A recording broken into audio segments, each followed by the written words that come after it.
नमस्कार दोस्तों, मुझे घर खाली करना था तो मैं फ्रिज की सफाई कर रही थी। देखा मैंने कि 2.5 से 3 लीटर मलाई मेरी इकट्ठी होकर रखी है, तो मैंने फटाफट फ्रिज से मलाई निकाली रात में, उसको बाहर रखा और अब मैं इससे बनाऊंगी मक्खन जो सिर्फ 30 सेकंड में बनेगा। सर्दी हो या गर्मी, ये मक्खन बनाने का प्रोसेस देखकर आप हैरान हो जाओगे। ना तो आपकी बिजली खर्च होगी, ना ही मेहनत लगेगी। चलिए शुरू करते हैं। आप भी अपने घर में बनाना, आपको बहुत शानदार परिणाम मिलेंगे, गारंटीड।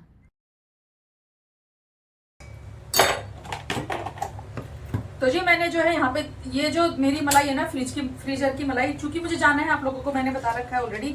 तो मेरी कोशिश है कि मैं जो है अपने फ्रिज को खाली कर दूं और उसमें से मेन सामान मैं निकाल दूं, जैसे कि ये मलाई है और भी बहुत सारी चीजें हैं। बट मैं कभी भी फ्रिज को ना ऑफ करके नहीं जाती हूँ, फ्रेंकली स्पीकिंग, क्योंकि मेरा बहुत सारा महंगा महंगा सामान उसमें रहता है और मैं बाहर रखूंगी, किसी को दूंगी, किसी के फ्रिज में इतना स्पेस भी नहीं होता, प्लस अच्छा भी नहीं लगता बोलने में। तो मैं अपना फ्रिज जो है, बाकी सारी चीजें घर की ऑफ करके जाती हूँ, बट फ्रिज मेरा हमेशा ऑन रहता है। और ये मलाई मेरी इकट्ठी हो रखी थी, तो मैंने सोचा चलो इस मलाई का मैं मक्खन बना लेती हूँ फटाफट। और बढ़िया वाली आपको सौंफ के दाने पड़े हैं इसमें, देखो। इसलिए मैं अपने घर के बनाए हुए घी से ना भगवान जी को दीपक नहीं लगाती, क्योंकि कई बार ना इसमें सौंफ, जीरा या कुछ भी उल्टा सीधा चला जाता है, तो फिर मेरा मन नहीं मानता, इच्छा नहीं होती। हालांकि होता तो बहुत शुद्ध है, कहते हैं कि अग्नि में फ्राई करने के बाद या अग्नि में पकने के बाद चीजें पवित्र हो जाती है, शुद्ध हो जाती है, पर फिर भी मेरा मन नहीं मानता। एनीवेज मैं मक्खन बना रही हूँ, देखो दिख नहीं रहा आपको, मैं दिखाती हूँ। ये देखिए जी, यहाँ पर ये मक्खन रखा हुआ है, आपको मेरा इतना हिस्सा दिख रहा होगा, कोई बात नहीं। आप मक्खन देखिए, ये मलाई है, एक्चुअली मलाई है। तो इस मलाई को कुछ नहीं करना है, सिंपली आपको रात में इसको आपको रखना है जी फ्रीजर से निकाल के ना। आपको इसे, जैसे जब भी देखो आप मलाई स्टोर करें ना, हमेशा फ्रीजर में स्टोर करें, कभी भी फ्रिज में नहीं रखते हैं मलाई। जब ज्यादा लंबा समय हो जाता है तो फिर उसमें स्मेल आती है, फिर आप घी वगैरह खाओगे उसमें तो खैर स्मेल नहीं आएगा, लेकिन अगर हमें मक्खन बनाना है तो हमें स्मेल नहीं चाहिए। इसलिए हमेशा मलाई को फ्रीजर में स्टोर करें। उसके बाद जिस दिन आपको मक्खन बनाना हो, जैसे मुझे आज मक्खन बनाना था, तो कल मैंने अपना डब्बा, डोलची, कुछ भी कह सकते हैं आप, इसको मैंने फ्रिज से निकाल के अपने किचन में रखा और ये रूम टेम्परेचर पे है। तो अब मैं इस पे काम करूंगी, ओनली 30 सेकंड्स लगेंगे and you will get amazing मक्खन। क्लोजली दिखाऊंगी आपको, मजा आएगा बहुत। कोई हैंड ब्लेंडर नहीं, कोई विस्कर नहीं, कोई मेहनत नहीं, कुछ भी नहीं, बहुत अच्छा मक्खन बनता है, बहुत ही शानदार, विद इन 30 मिनट्स इसके, सॉरी 30 सेकंड्स। और इसके लिए बस आपको ये काम करना है, जैसे कि अभी मेरे यहाँ तो बहुत गर्मी है, तो गर्मी में हमें ठंडा पानी चाहिए। और ये दुपट्टा अगर किसी को चाहिए तो बताना, ये मुझे जिन्होंने भेजा था उनका नंबर मैं ऊपर दे दूंगी, बहुत सुंदर है। चूंकि मुझे अभी भोग का खाना बनाना है माता रानी के लिए, तो दुपट्टा यूज करूंगी मैं। एनीवेज ये जो मलाई है रूम टेम्परेचर आ चुकी है। चलिए इससे मैं आपको मक्खन बना के दिखाऊंगी क्लोजली, कितना शानदार मक्खन बनेगा। और अभी ये मलाई है, आपको ये भी दिखेगा, ठीक है जी। परफेक्ट प्रोसेस है, रेसिपी तो खैर मैं नहीं बोलूंगी, ये प्रोसेस है। जैसे रोटी बनाना, पूरी बनाना, मक्खन बनाना, this is a process, this is not recipe. Recipe वो होती है जहां आप मसाले इस्तेमाल करते हैं, कटिंग चॉपिंग करते हैं, मेरे हिसाब से वो रेसिपीज होती हैं। ये प्रोसेस होता है कि आप मक्खन कैसे बनाते हैं, चपाती कैसे बनाते, दिस इज ए प्रोसेस। पर हाँ, जो आप बोलना चाहिए यू कैन से। चलिए क्लोजली दिखाती हूँ आपको कि मलाई से मक्खन विद इन 30 सेकेंड्स आप कैसे बना सकते हैं, without any help, without wasting your precious time. Okay जी, चलो शुरू करते हैं। तो ये देखिए जी, ये हमारी मलाई है, देखो मलाई है ये। इसको आपको क्या करना है, देखो आपको दिख रहा होगा कि ये मलाई है, ठीक है जी। देखो रूम टेम्परेचर पे, तो इसको आपको क्या करना है, साफ हाथों से बस आपको इसे ऐसे मिक्स करना है। देखो 1 2 3 4 5 6 7 8 9 10 11 12 13 14 15 16 17 18 19 20 21 22 23 24 25 26 27 28 29 30, ठीक है जी। 30 तक गया, यानी 30 सेकंड्स हो गया। ओके जी। अब ये एकदम ठंडा पानी फ्रीजर में रखा था मैंने, इसको इसमें डाला। एकदम चिल्ड पानी चाहिए हमें, सर्दियों में बना रहे हैं तो गर्म पानी लगेगा। और ये देखिए जी, हमारा मक्खन टंटना बन के तैयार है। देखा आपने, सिर्फ 30 तक काउंटिंग करनी है आपको एंड यू विल गेट मक्खन, फ्रेश मक्खन।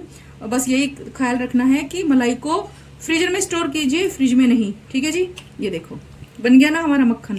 अब बस इसके गोले बनाओ, ठंडा पानी और डालो इसमें थोड़ा सा, और इससे पनीर भी बन जाएगा, ठीक है। ये जो दूध जैसा है ना, इससे आप बढ़िया पनीर बना सकते हैं। उसके प्रोसेस भी मैंने कई बार बताया है, वापस से मैं आज आपको एक बार फिर से बता दूंगी। तो ये सारा जो मक्खन है हम इसको इकट्ठा कर लेंगे और जिस भी कढ़ाई में बनाना है उसमें सीधा इसको निकाल लेंगे। ये देखिए जी, ठीक है जी, ये बन गया हमारा मक्खन। ओके, बन। तो देखा जी, बन गया ना मक्खन, बातों ही बातों में। तो कमाल का प्रोसेस है, आप ट्राई करना, बहुत शानदार परिणाम मिलेंगे। अब जी मैं इससे बनाऊंगी जो है क्या कहते हैं, घी। तो जाने से पहले घी का काम और खत्म करना है, कहीं जाना है तो कितनी टेंशन हो जाती है, स्पेशली फ्रिज वगैरह के सामान के लिए। आपको मेरा चेहरा नहीं दिख रहा, फिर कुछ कुछ बोलेंगे लोग, ठीक है जी। एक्चुअली मैं इस एंगल में जनरली शूट करती नहीं हूँ, लेकिन इस एंगल में आप शूट करने का एक पर्पज है, वो आपको पता चल जाएगा, ठीक है जी। तो ये देखिए जी हमारा मक्खन बन चुका है।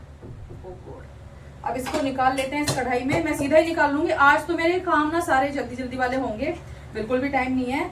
और अब मैं बनाने जा रही हूँ जी अपना एक क्या कहते हैं माता रानी के भोग के लिए डोसा, ठीक है जी, व्रत वाला डोसा। सोचा है आपने कभी कि क्या व्रत में डोसा खा सकते हैं? ऑफ कोर्स खा सकते हैं। और आपसे मुझे कुछ और भी पूछना है, क्या व्रत में इनो खा सकते हैं या क्या व्रत में सोडा खा सकते हैं? बताना जरूर।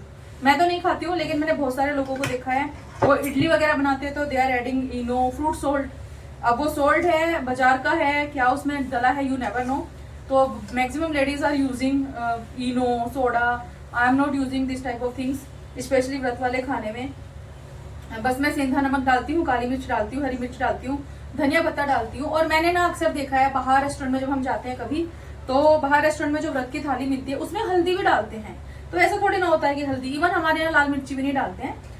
हरी मिर्च खाते हैं, काली मिर्च खाते हैं, पर लाल मिर्ची नहीं डालते हैं। आप लोग बताना, क्या व्रत में इनो, लाल मिर्ची, हल्दी और बेकिंग सोडा क्या ये खा सकते हैं? बताना मुझे। हमारे यहाँ नहीं खाते हैं, तो मैं भी नहीं इस्तेमाल करती हूँ। और कुछ लोगों को मैंने बैंगन खाते हुए देखा है, बैंगन नहीं खाते हैं व्रत में। जो कुछ रेसिपी, जो कुछ सब्जियां होती है जैसे कि आलू, टमाटर, लौकी, गाजर, ये सारी चीजें हमारे यहाँ व्रत में खाते हैं। बाकी इसके अलावा और कोई सब्जी नहीं खाई जाती। शकरकंद खा सकते हैं, बाकी और कोई चीजें नहीं, ठीक है जी। तो यही खाते हैं। आप बताना मुझे कि क्या हम व्रत में ये खा सकते हैं, इनो वगैरह, बताना पक्का, ठीक है। मैं तो नहीं खाती हूँ। और हाँ, अदरक खाते हैं। और मसालों में सिर्फ जीरा, काली मिर्च और सेंधा नमक, यही खाते हैं। आमचूर powder of course you can add अगर आपको चाहिए तो। आजकल जैसे पनीर की, शाही पनीर भी बना देते हैं फास्टिंग में, व्हाइट ग्रेवी वाला, ठीक है, बन जाएगा, there is no problem. But हल्दी वगैरह नहीं जाता ना उसमें, ये है। लेकिन हाँ, अगर भाई सबका अपना अपना तरीका है, और मुझे लगता है अपने हिसाब से करना भी चाहिए। आपको मेरे हिसाब से नहीं बदलना चाहिए, और मुझे आपके हिसाब से नहीं बदलना चाहिए। हमारा एक कंफर्ट होता है, हमारा घर के कुछ रूल्स होते हैं। एक और बात, मैं जब भी कोई रेसिपी बनाती हूँ, और अगर जैसे अभी फास्टिंग चल रहे हैं मेरे, we are not having onion and garlic, सबको पता है।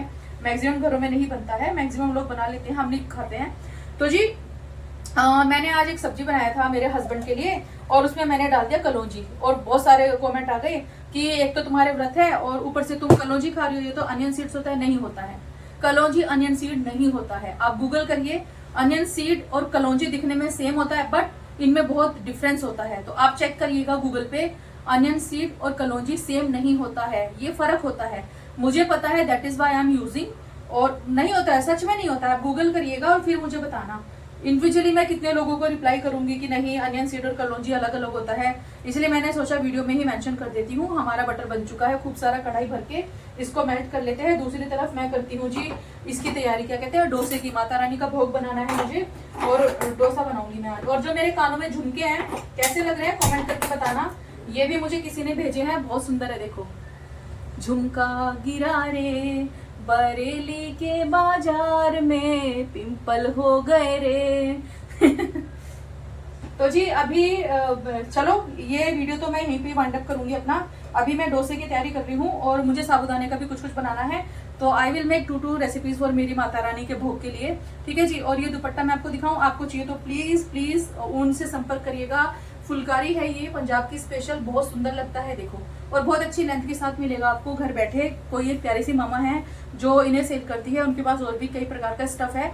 उनका नंबर मैं दे रही हूँ, आप उनसे कांटेक्ट करिएगा और ले सकते हैं घर बैठे। क्वालिटी बहुत शानदार है, करवा चौथ पे काम आएगा, ट्रस्ट मी। और झुमके चाहिए तो भी बताना, उनका नंबर मैं आपको दे दूंगी। झुमकों के अलावा नेक पीस भी है, ब्रेसलेट्स हैं, बहुत बढ़िया ज्वेलरी है इनके पास।